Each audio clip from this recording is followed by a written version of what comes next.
ችግሩ ሲመጣ ተጎጆች እኛ ነን ከማንም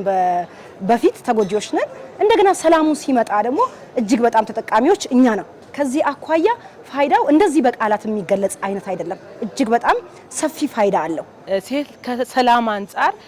ብዙ ለሴቶች የሰላም ጉዳይ ብዙ ጠቀሜታ አለው አገራችን ሰላም ስትሆን ነው ሴት ልጅ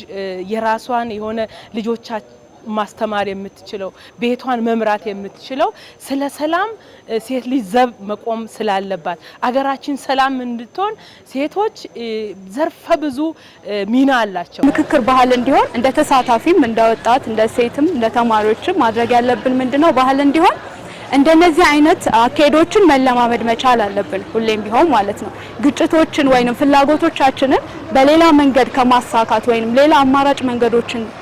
ለማሳካት ከመከተል ይልቅ የውይይት መድረኮችን መጠቀም ሐሳቦቻችንን